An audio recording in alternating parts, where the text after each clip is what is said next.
بسم اللہ الرحمن الرحیم۔ السلام علیکم۔ جب سلطان صلاح الدین ایوبی رحمۃ اللہ علیہ نے حلب شہر کو فتح کیا تو آپ نے بیس بدل کر لوگوں کے حالات کے بارے میں جاننے کے لیے نکل پڑے۔ سلطان اپنے گھوڑے پر سوار پورے شہر میں گھومتے رہے، لیکن کوئی بھی سلطان صلاح الدین ایوبی رحمۃ اللہ علیہ کو پہچان نہ سکا۔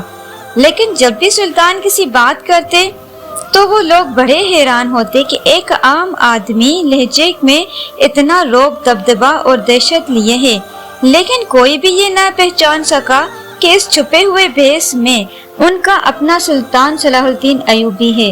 سلطان صلاح الدین ایوبی بازاروں میں گئے، گاؤں میں گئے، شہروں میں گئے، ہر جگہ لوگوں کا حال احوال پوچھا، ہر امیر غریب سے ملے اور اپنے بارے میں یعنی سلطان صلاح الدین ایوبی کے بارے میں پوچھا۔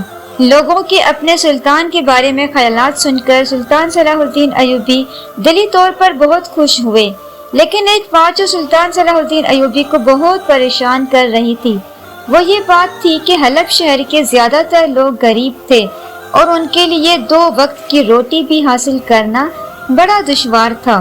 سلطان بہت غم ہوا کہ ان لوگوں کے پاس کھانے کے لیے کچھ نہیں تھا۔ ان کے پاس جو ہوتا وہ سلطان کو دے دیتے، لیکن ان کے اپنے بچے بھوکے رہ جاتے۔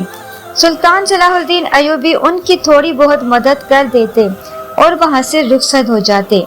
اسی طرح سلطان صلاح الدین ایوبی نے حلب شہر کا ایک چپا چھان مارا۔ ہر ایک آدمی چاہے غریب ہو، چاہے امیر، چاہے دکاندار، ہر ایک آدمی سے ملے اور حال احوال جاننا چاہا۔ چند دنوں کے بعد سلطان صلاح الدین ایوبی رحمۃ اللہ علیہ پریشانی کے عالم میں بیٹھے تھے کہ علی بن سفیان کی نظر آپ پر پڑی۔ علی بن سفیان وہ واحد شخص تھا جو لوگوں کے دلوں کے راز جان لیتا تھا۔ جیسے اس نے سلطان کو دیکھا تو وہ سب کچھ جان گیا، لیکن وہ سلطان کے منہ سے سننا چاہتا تھا کہ آخر کون سی بات ہے جو سلطان کو پریشان کر رہی ہے۔ علی بن سفیان سلطان صلاح الدین ایوبی رحمۃ اللہ علیہ کے پاس گیا اور بولا، سلطان معظم، آخر ایسی کیا بات ہے جو آپ کو اتنا پریشان کر رہی ہے اور اس بات نے آپ کے چہرے کی رونق ہی اڑا دی ہے؟ جیسا کہ آپ جانتے ہیں کہ آپ کی تھوڑی سی پریشانی سے میرے دل کی دھڑکن تیز ہو جاتی ہے اور مجھ سے آپ کی پریشانی دیکھی نہیں جاتی۔ یہ باتیں علی بن سفیان سلطان صلاح الدین ایوبی کی خوشامد میں بالکل نہیں کہہ رہا تھا، کیونکہ وہ بھی اچھی طرح جانتا تھا کہ سلطان کو خوشامد سے بہت نفرت ہے۔ تاریخ گواہ ہے کہ علی بن سفیان سلطان صلاح الدین ایوبی کا بہت بڑا ساتھی اور مخلص تھا اور بہت سی فتوحات میں علی بن سفیان نے ساتھ دیا۔ سلطان صلاح الدین ایوبی علی بن سفیان سے مخاطب ہوتے ہوئے کہا، اے علی، میں نے حلب شہر میں بیس بدل کر پورے شہر کا حال احوال جانا چاہا۔ غریبوں کے پاس گیا، ان کا حال احوال جانا، لیکن ایک بات جو مجھے ایک لمحے کے لیے بھی سکون نہیں مل رہا وہ یہ ہے کہ حلب شہر کے لوگ بہت محنتی ہیں، ایماندار اور مخلص ہیں، لیکن ان کے پاس اتنے وسائل نہیں کہ وہ 2 وقت کی روٹی کھا سکیں، اور میں چاہتا ہوں کہ ان کے لیے کچھ خاص کیا جائے۔ یہ سن کر علی بن سفیان نے کہا، سلطان معظم، آپ جو چاہیں کر سکتے ہیں، آپ ان کے لیے روزی کے مختلف ذرائع پیدا کریں اور جو آپ ان کی مدد کر سکتے ہیں کریں۔ یہ سن کر سلطان نے کہا، وہ تو میں سب کچھ کروں گا، لیکن میں کچھ ایسا کرنا چاہتا ہوں کہ ان لوگوں تک میری مدد جلد سے جلد مسلسل پہنچتی رہے۔ یہ سن کر علی بن سفیان نے کہا، سلطان معظم، میں آپ کی بات کو سمجھ نہیں سکا۔ تو یہ سن کر سلطان نے فرمایا، میں چاہتا ہوں کہ ایک خاص مقام پر ایک وسیع لنگر کا انتظام کریں اور لنگر ہفتے میں 1 دن تمام غریبوں کو کھانا کھلائے گا، اور اس لنگر میں عام کھانا نہیں بلکہ جو کھانا میں کھاتا ہوں وہ ان تمام غریبوں کو کھلایا جائے گا، تاکہ حلب شہر کے کسی بھی غریب کے دل میں یہ بات نہ آئے کہ سلطان بیٹھ کر عیاشیاں کر رہا ہے اور ہم ادھر روکھی سوکھی روٹی کھا رہے ہیں۔ یہ سن کر علی بن سفیان نے کہا، سلطان معظم، آپ کی سوچ بالکل درست ہے۔ پھر سلطان نے حکم دیا کہ ایک خاص جگہ پر تیار کراؤ اور پورے حلب شہر میں تمام غریبوں تک یہ پیغام پہنچا دو کہ ہفتے کے 1 دن وہ اس لنگر میں اگر کھانا کھا کھا سکتے ہیں، تو علی بن سفیان نے حکم کی تعمیل کی، کھانے والی جگہ کا انتظام کیا گیا اور کھانے کا بھی انتظام کیا گیا، اور لوگوں تک پیغام پہنچ گیا کہ سلطان بھیجے ہوئے سواری کے جانور ان غریبوں کے لیے آتے اور ہفتے کے ایک دن وہ اس لنگر کھانے میں کھانا کھاتے اور سلطان کو دعائیں دیتے چلے جاتے۔ وقت گزرتا رہا اور سلطان صلاح الدین ایوبی رحمۃ اللہ علیہ بڑے خوش تھے کہ میرے شہر کے لوگ وہ کھانا کھا لیتے ہیں جو ایک سلطان کھاتا ہے۔ لیکن چند ماہ گزرنے کے بعد علی بن سفیان نے سلطان صلاح الدین ایوبی رحمۃ اللہ علیہ کو خبر دی کہ سلطان معظم، پچھلے ہفتے جب لنگر کا انتظام کیا گیا، لنگر کے اختتام پر ایک کسان کی بیوی غائب ہو گئی، لیکن ہم نے اسے شاید حادثہ سمجھا اور میں نے اپنے سپاہیوں کو ان کی تلاش میں لگا دیا، لیکن آج جب دوسرے ہفتے لنگر کا انتظام کیا گیا تو پھر حیرانی کی بات یہ ہوئی کہ ایک لوہار کی بیوی اس لنگر کھانے سے غائب ہو گئی۔ یہ سن کر سلطان بڑے پریشان ہوئے کہ آخر ایسی کیا وجہ ہے کہ ہر ہفتے کبھی کسان تو کبھی لوہار کی بیوی وہاں سے غائب ہو جاتی ہے۔ یہ سن کر سلطان صلاح الدین ایوبی نے علی بن سفیان کو کہا کہ کل لنگر کا اہتمام کراؤ اور تمام غریبوں کو دعوت دو اور اپنے سپاہی دگنا کر دو اور اس بات کی تلاش کرو کہ آخر وہ عورتیں کہاں غائب ہو جاتی ہیں، اس کے پیچھے کیا راز ہے۔ سلطان کے حکم کی تعمیل کی گئی اور لنگر کا اہتمام کیا گیا۔ سلطان کے بھیجے ہوئے تانکے اور سواری کے جانور جب غریبوں کو لے کر لنگر کی جگہ پر پہنچے، کھانے کا انتظام ہو گیا تھا، تاہم لوگوں نے کھانا کھا لیا، لیکن جیسے ہی شام ہوئی تو پھر ایک کمہار سر پیٹنے لگ گیا کہ میری بیوی غائب ہو گئی ہے۔ یہ سن کر سلطان صلاح الدین ایوبی بڑے حیران و پریشان ہوئے کہ آخر ایسا کیا ماجرا ہے، لیکن سلطان سمجھ چکے تھے کہ میرے اس کام کی وجہ سے لوگوں کے دلوں میں اور خودداری اور اپنے شہر کے لیے محبت پیدا ہو رہی تھی، اس لیے اب دشمن کو یہ بات پسند نہیں آئی اور وہ پھر سے کوئی گھٹیا حرکت کرنے کی کوشش کر رہا ہے۔ سلطان نے کمار سے وعدہ کیا کہ کل تک تیری زوجہ مل جائے گی۔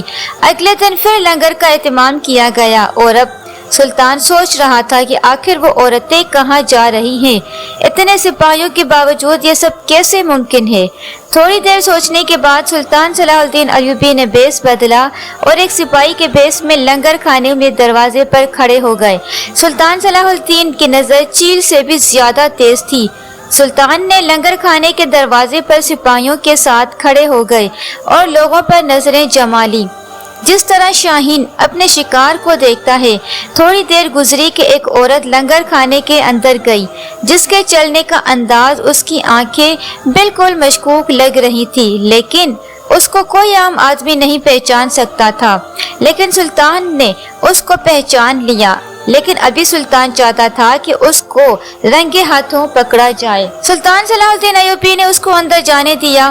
جیسے ہی لوگوں نے کھانا کھایا اور واپس نکلنے لگے تو سلطان نظر جمائے کھڑے رہے کہ آخر ایسا کیا ہوتا ہے کہ عورتیں غائب ہوتی ہیں۔